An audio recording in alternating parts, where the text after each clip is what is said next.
udah disampaikan sama Bapak tadi, udah dapat gambaran sedikit setidaknya ya. Jadi bahwa asesmen itu bukan untuk murid aja, tapi untuk gurunya juga. Dia ada hasil refleksi, ada hasil yang disampaikan juga kepada orang tua. Jadi karakter anak juga nanti bisa terlihat di situ. Oh ternyata anaknya kalau di sekolah kayak gini gitu. Jadi bisa diskusi sama orang tuanya, membantu kita gitu. Cuman kalau mau ngomong tidak berdasarkan fakta dan nyata, tidak ada hitam di atas putih, kita kan agak ini. Dan orang tua juga dia biasanya tidak bu, di rumah lo anak aku tidak ada macam-macam. Di rumah bisa baca, tapi kenapa di sekolah nggak bisa baca?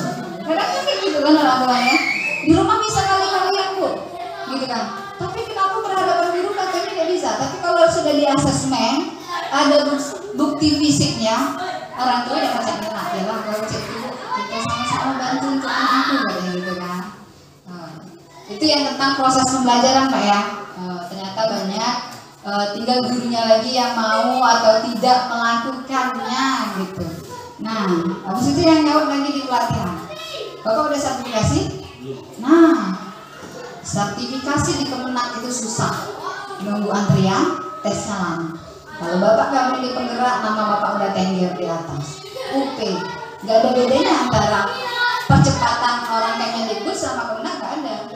Karena Bapak belum badannya lulus dari guru penggerak, nggak bisa dipanggil cepat sesuai instruksi dari Kemenak. Antrian Pak, gitu kan, ngantri, apalagi umurnya masih muda, yang tua-tua banyak. Habis itu kemarin juga bulan ini apa akhir tahun 2022 kemarin kan ada tes juga kan. Tahun ini kalau nggak salah ada tes juga lagi di SIM Kemenak gitu kan. Di situ. Nah, dengan Bapak punya akun dari Kemenak, Bapak bisa, kalau yang di guru Kemenak ya, bisa akses punya ke Kemendikbud itu. Sebenarnya Kemendikbud Kemenak itu enak, punya mama dan bapak. Kalau kita itu cuma punya bapak nih, emak tidak ada, gitu kan? Nah, karena apa program di Kemenak Bapak bisa mengikuti, apa program di Kemendikbud Bapak bisa mengikuti. Enaknya Bapak di situ. Karena dia punya emak dan bapak Pak. Kalau kita cuma punya bapak aja. Jadi kalau kemarin udah tergabung sama Pak Adi misalnya kemarin ya Juli. Nah ada tes untuk UP, ujian penentuan terakhir untuk dapatkan NRG. Bapak tinggal ngajukan aja bahwa saya sudah guru penggerak, saya mau mengikuti UP, ujian akhir. Ujian akhir itu kalau di unit biasanya kalau penyelenggaranya itu adalah unit itu cuma bayar 300.000 ujian akhir. Lulus dapat sertifikat. Caranya biar bisa lulus, sering-sering aja baca soal pedagogik sama profesional. Karena di UP nggak ada matematika. Yang ada matematika itu di UKG. Yang guru agama suruh belajar matematika. Kalau UP enggak, dia tentang profesional kita aja. Tentang agama, pembelajaran agama, tentang pedagogik Bapak. Pedagogik itu penilaian kayak bagaimana model-model pembelajaran, metode itu yang dikuasai. Habis itu tingkat sosial, misalnya anak ini mengalami permasalahan ini, Bapak sebagai guru apa yang dilakukan? Kalau di CPNS soal PKP, pribadian, baik kita jawab dapat nilai 5, kurang bagus kita jawab dapat nilai 1, 2, 3 gitu. Coba mari ikut, tahun ini udah bisa. Mau ikut belum terpanggil. Di mana? Berapa tahun mengajar? Dulu pernah honor? Belum. Saya pernah meeting TKH. Oh. Tidak. Kalau misalnya yang dihadapi dikit-dikit laptop, pandai-pandai ngatur waktu, antara sang pujaan hati, ya Pak, jangan dulu mandi mentang-mentang sibuk aja. Ibu di rumah beranak kecil, karena dulu nggak sibuk, kan? Pecah bang itu jangan dulu, gitu kan? Yang sukses itu kan sukses semuanya, di rumah sukses, di luar sukses. Kalau di luar sukses di rumah amburadul, kita tidak bakalan 100% pikiran gitu tuh. Pasti Kak Maruf mikir, orang rumah ini ngomong nih, aturannya senyum ke orang berumur nih, chat orang rumah nih, gak usah balik lagi ke rumah katanya, menurut katanya, sibuk zom katanya kan. Cuman kalau misalnya dikasih pengertian, oh pas lagi ada tugas mulai kasih perhatian. perhatian ke orang rumah ada Pak, yang ibu-ibu juga pas lagi tidak sibuk mulai masak, kalau tidak lagi sibuk sorry nih yang beb aja, aku masak dulu ini tidak masak beli dulu. Cuman kalau lah seenak-enaknya aja malah itu loh nganar. Sampai orang juga ngomong, ibu adik sibuk keliling zaman orang rumah. Alhamdulillah orang rumah tidak banyak komentar. Asal pandai ngatur waktu, asal bisa ngatur kepercayaan, jalan. Yang kawan kami itu setiap langkah selangkah di rumah jangan pakai listrik, jangan pakai bedak. Aku antar. Lulus di CGP tahun ini. Lulus di CGP. Jadi kata kami cak mana dek? Jadi kamu berdandan di mana dek? Kalau misalnya ayahnya tidak ngajem, cak mana caranya lah yuk katanya. Jangan ngomong. Cak mana katanya kan? Ya kalau lagi ikut aku ikut, tidak apa-apa. Kebetulan sama-sama PNS. Jadi rela dia tidak ini ngepam, nyantar mini ya. Isi kami siapa dulu lagi mini ya dan ke sekolah nggak diantar dulu isi kami kan. Tapi katanya daripada panjang kasusnya, nyenak ikut juga aku aja. Daripada panjang tidak boleh, karena dia belum sertifikasi kan. Dia ngikut kemarin kami kasih racun gitu kan, kurang. Nah dia ngikut. Alhamdulillah di angkatan 9 kemarin lulus, P3K lulus. Tinggal lagi progresnya di sertifikasi lagi di kami. Karena mumpung masih muda. Itu. Di proses pembelajaran, Bapak Ibu pakai TikTok? Oke. Siapa yang nggak pakai TikTok? Ibu? Belum download? Belum download TikTok? Ada. Ibu ada TikTok? Bapak ada? Bapak ada TikTok? Bapak ada TikTok? Ya, macam-macam. Ada TikTok. Kenapa tidak sekolah? Takut tergoda untuk belanja-belanja? Pokoknya dari awal yang TikTok itu tidak cukup. Justru ya mereka joget-joget itu dapat penghasilan. Dapat bapak-bapak yang ini cantiknya cewek ini kasih mawar. Padahal dia tahu mawar itu 100.000 rupiah. Kasih kado, cantik cewek dikasih kado yang katakan. Makasih bapak sudah kasih kado dan mawar, kan? Padahal dari itu dia dapat jutaan dari duit dari hasil bapak-bapak yang suka ngasih mawar ke cewek yang cantik. Gitu. Nah, segi yang berjualan juga. Cak misalnya Pak Andi punya durian. Hai guys, ini durian silakan kontak, bisa kirim ke luar pulau. Mulai orang Sulawesi itu nelfon. Ada nih Pak, itu Andi durian ada Pak katanya. Aku turun katanya, aku beli katanya. Atau tidak, aku transfer di 50 juta, kirimkan 1 truk. Oke. Tapi amanah kirimkan KTP, wajah bapak, muka belakang, katanya kan? Itu kan ada transaksi yang di situ. Kami makanya kami tahu itu sampai di TikTok kami kan berjualan juga. Ada kadang proses pembelajaran, pokoknya gaduh-gaduh lah. Di YouTube ada, di TikTok ada. Bahkan yang tidak kita pikirkan bisa jadi sumber duit gitu. Yang musim bunga gitu kan. Kita updatekan bunga yang cantik-cantik, akhirnya langsung track naik rating YouTube, langsung pecah 1.000 pengikut, tinggal lagi di masa viewer dapat iklan, dapat duit. Itulah. Anak kecil-kecil bisa dapatkan duit karena dia mulai ini karena otaknya mulai nonton nih cara dapatkan duit. Bikinnya video joget-joget di TikTok, di YouTube, dapat duit dia penghasilan. Gitu. Kalau emak-emak suka belanja, lebih murah belanja di TikTok daripada di Shopee. Shopee sering tertipu, TikTok tidak. Tengok live di TikTok. Ini bajunya guys, katanya. Ini bahannya. Oh ini pakai nih. Ini ukurannya, ya kan? Nah, klik, acak beli. Acak gratis ongkir. Gitu. Nah, di proses pembelajaran yang kami angkat juga bisa menghasilkan Bapak Ibu. Pertama, materinya nanti urusan belakang. Tapi yang pertama itu adalah anak-anak SD aja kalau minjam HP orang tuanya yang ditengoknya kalau tidak YouTube, TikTok. Karena di TikTok juga ada film, ya kan? Habis itu hal-hal lucu-lucu di TikTok banyak gitu. Yang gitu yang orang tua beta kakak-kakak dan bapak nengok yang lucu gitu. Apalagi anak kecil.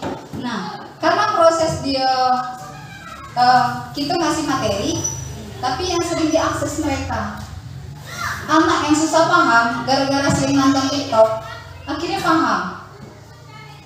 Pas balik misalnya anak sendiri kan, tidak cek itu mak, cek ini, gimana tahu nonton TikTok? Karena nggak dapat ilmu gitu kan.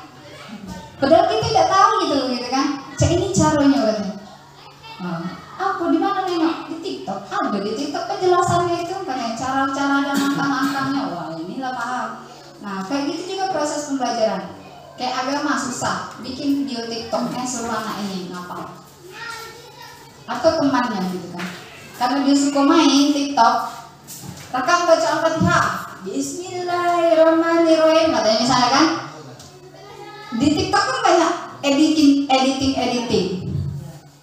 ya kan? Itu yang bikin dia cepat nangkap tuh sambil baca doa sambil naik motor ngebut, wah goyang-goyang lucu-lucu, ya kan? Jadi di proses dia ngapali secara tidak langsung udah hafal. Ini pas dibikin yang kurang pandai nih, ulang lagi tidak pandai ini, tidak ada speed, ini tidak ada tambahan kata-kata ini, dieditnya lagi.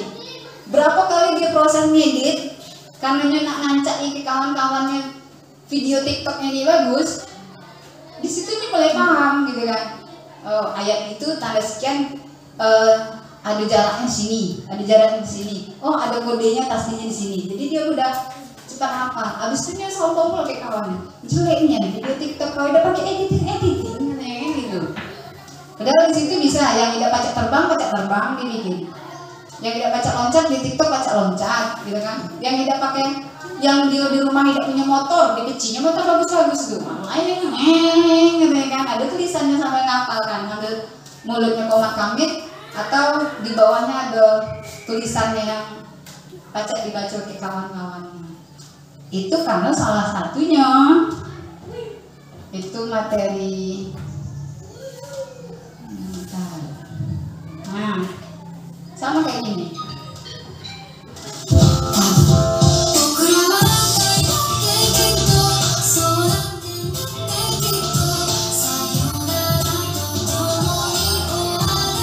Nah, ini video pembelajaran kalau matematika.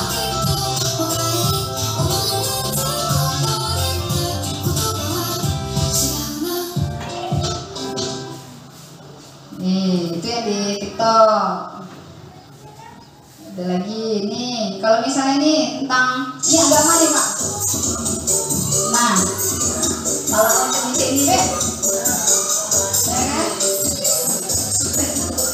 Bapak bikin juga Bapak, biar anak tidak bosan. Nah, coba lah nih, Nabi yang tenggelam dimakan ikan paus katanya kan. Nah, mulai waktu video Bapak, selain Bapak banyak pengikutnya, minimal anak ini berapa jumlahnya Pak Andi seluruhnya?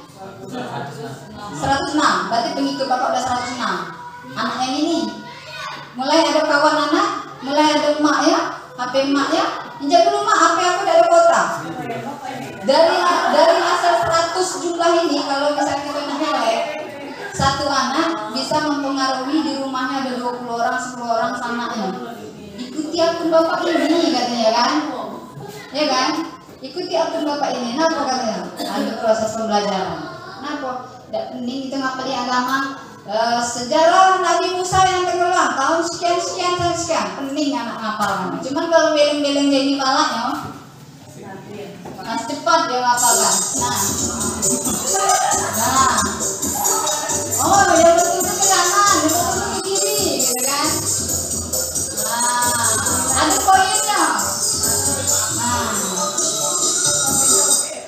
Silakan dicoba di rumah, Cek. Habis itu screenshotkan nilainya kelak. Kalau udah dapat 100, berarti ulang lagi, Cek. Nah kan? Ulang lagi. Yakinkah dia kalau 5 kali atau 10 kali ulang, mustahil dia ingat, ya kan? Pasti ingat ya kan? Kalau ulang sampai 10 kali, 5 kali dia ulang pasti ingat. Cuman kalau dikasih sejarah, ini buku. Apalilah. Besok minggu depan maju. Siapa Nabi yang tenggelam? Siapa yang ganteng? Dia tahu Pak. Kenapa tidak dibaca? Itu karena proses pembelajarannya dekat dengan anak. Matematika juga. Nah, kalau yang kami olahraga lebih enak. Nah, ini. Nah, ini kalau di SPDP, dia kan kreasi siswa masing-masing kan, kelas 6. Dia orang ada ngedit-ngedit.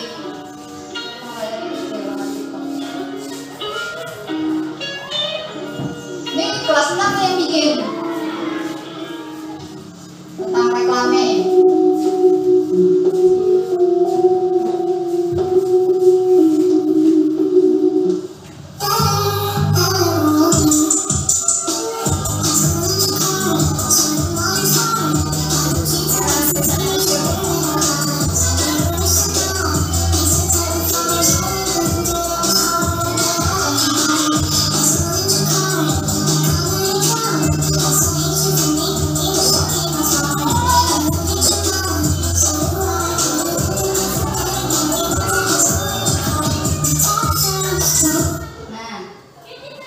Kan ada kata-katanya tadi ya, misalnya tentang ini adalah ini. Dia secara tidak langsung dia lihat bukunya, dia baca, dia ketikkan, dia baca ulang lagi, oh salah, tidak sesuai dengan buku, dia rubah lagi, tampil lagi, berapa kali pengulangan juga pasti dia paham. Habis itu dia tonton terus videonya, TikTok ya. Keren karya aku nih, tengoknya di kawan mana karya aku, tengok karya aku, nih tulisan slide pertama ini, tanya ke dia, ke siswanya, apa yang dia bikin, pasti dia tahu kan, slide pertama itu menerangkan penjelasan ini bu, slide kedua ini bu, daripada kasih buku, pelajarilah, rangkumlah, kalau maju ke depan, susah. Cuman kalau TikTok ini video pembelajarannya kan untuk media yang erat kaitannya dengan siswa. Apalagi yang kepala bapak kiri kanan tadi ada poinnya kan, itu cepat. Nah, yang karena itu salah satu yang kami angkat kebanyakan Pak. Kita guru ya, kita guru tapi hanya sekedar make aja gitu, paling untuk ini ngikut jurnal berbagi untuk narasumber kebetulan lulus, dan juga poin ini penjelasannya tapi ini kecil. Nah intinya yang dari sini adalah kemarin itu ada siswa memang dia keluarga broken home ya, otomatis kalau anak broken home itu kan dia di kelas kan dia minder, suka nangis gitu. Jadi ngomongnya sama anak ini, habis itu statusnya kita kan kadang yang punya HP aja, anak-anak yang punya HP ini kan kita nih nggak update statusnya kan, sedih-sedih di belanjanya gitu kan. Jadi pas lagi ini apa sih yang terjadi sama anak ini gitu kan, yang diupdate nya kadang sedih, kadang ini, kadang ada juga lucu, tapi banyak yang sering diupdate itu anak yang udah punya WA sedih-sedih terus. Nah, kalau bapak ibu punya dan berteman kepada siswanya, apakah itu membiarkan saja? Kan banyak yang terjadi kasus, akhirnya anak SD Sianu gantung diri, anak SD Sianu terbunuh misalnya kan, gara-gara kita sebagai guru tidak peka gitu. Apa yang dialami anak ini nyemojol situ sendiri ya, anak pilas itu bukan anak kita, ya kan? Tapi mulai tumbuhkan rasa simpati dan empati gitu. Kalau ada terjadi anak itu kita coba tanya, coba diskusi gitu kan, apa sih yang dirasakannya, apa sih yang dia alami. Habis itu kasihkan media pembelajaran yang asik biar dia tidak melamun gitu kan. Akhirnya heboh dengan ada TikTok itu yang awalnya diam, mulai bikin video kecilnya kan, mulai itu video tentang gerakan, mulai yang aturannya diam dia nangis, nengok kawannya udah bikin tugas, dia akhirnya ikut juga bergerak. Akhirnya kan dia apapun gitu tidak bisa merubah jalan hidupnya, kita tidak bisa. Ibaratnya sejarah dia kan udah tertera keluarga broken home, cuma mak bapaknya cerai nak kawinkan lagi, mak bapaknya musuhan. Tapi yang kita selesaikan di proses pembelajarannya. Habis itu di hati anak, caranya kita menenangkan dia gitu. Maaf omong kami juga keluarga broken home gitu. Kami keluarga broken home. Tapi saat itu tidak ada guru yang menegur kami apa yang kamu rasakan nak. tidak ada. Cuman yang kalau kami maju itu hanya pesan orang tua, emak ibaratnya. Cuma mengeluarkan kata-kata satu, cukup aku tidak bahagia dengan bapakmu sama anak jangan.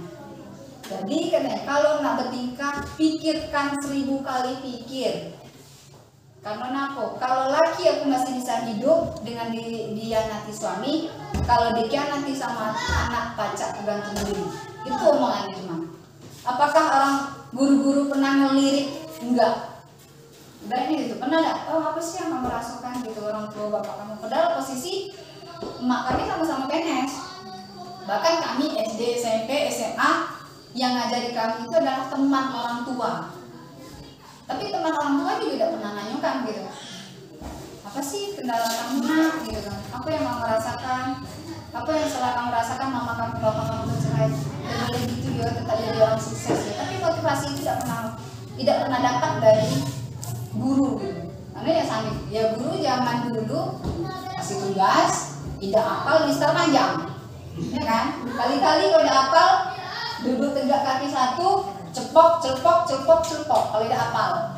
Nah, itu yang kita alami. Tapi apakah kita mau seperti itu kepada siswa? Jadi bukannya muji-muji kalau datang ke sekolah itu belum masuk gerbang teriak anak di kelas kelar rame.